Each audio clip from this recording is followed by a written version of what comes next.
Imagine this. You're standing in a crowded airport security line. It has already been 2, maybe 3 hours. Your flight is boarding in less than 40 minutes, and for the past 15 minutes, the line hasn't moved at all. Around you, frustration is building. People are anxious, about panicking. A mother nearby is in tears because she has already missed her flight. And then someone next to you says something that instantly changes everything. The TSA officer at the front just walked off the job in the middle of the shift. No warning, no replacement, just gone. This is not a scene from a movie. This is happening right now, in March 2026, across multiple airports in the United States. If you think this is only about long lines and missed flights, you are missing the bigger picture.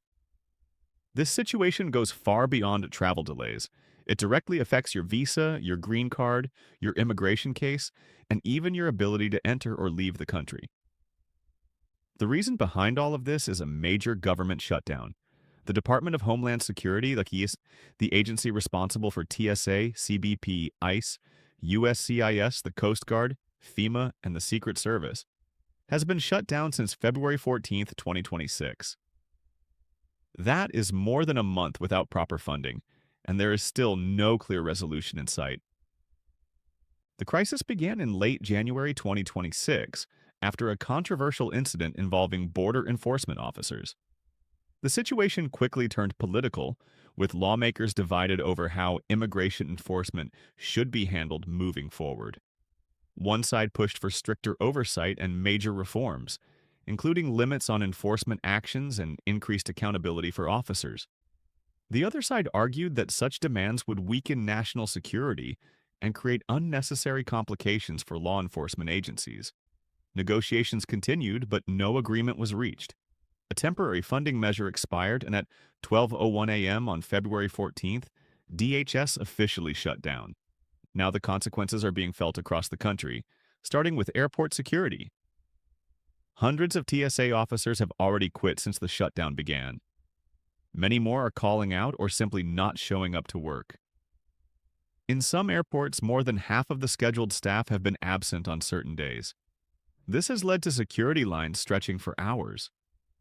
Reports show wait times exceeding 3 hours in several major airports, and even longer during peak travel periods.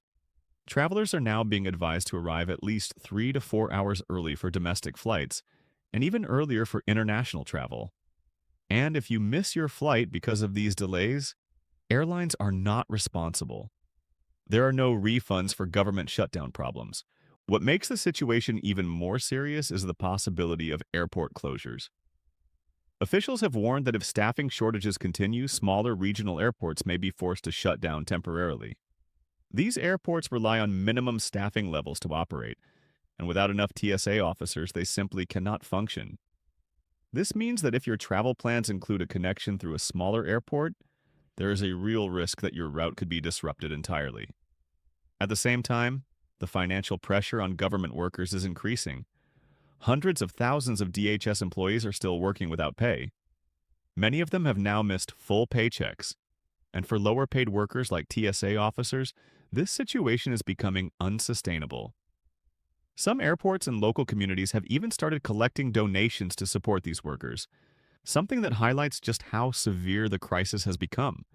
For frequent travelers, there has also been disruption to trusted traveler programs. Services like Global Entry and TSA PreCheck have faced interruptions during the shutdown. While some services were restored after public backlash, the system remains unstable.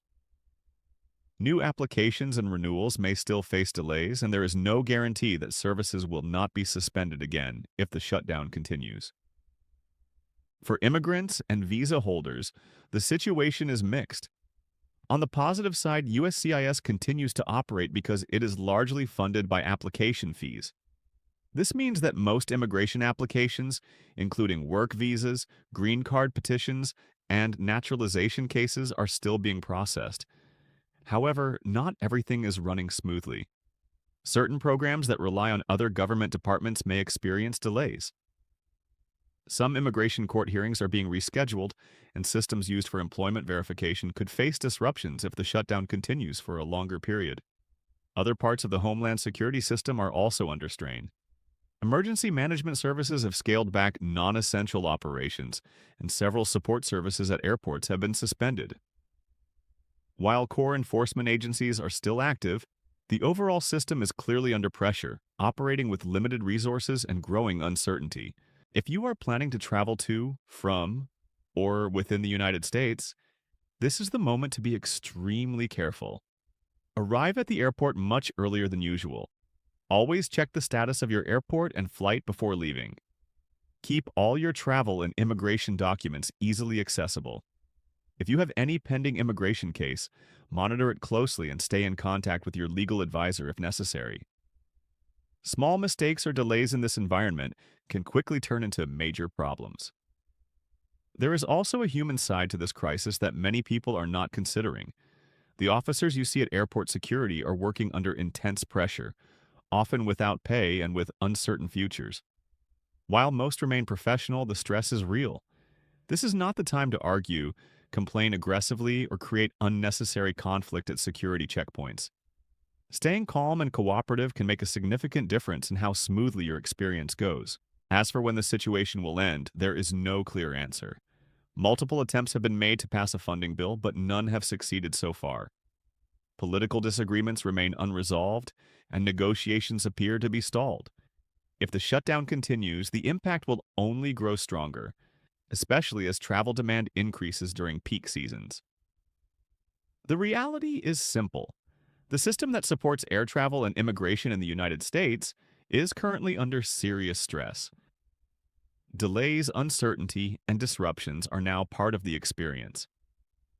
The best thing you can do is stay informed, stay prepared, and take every precaution necessary before you travel.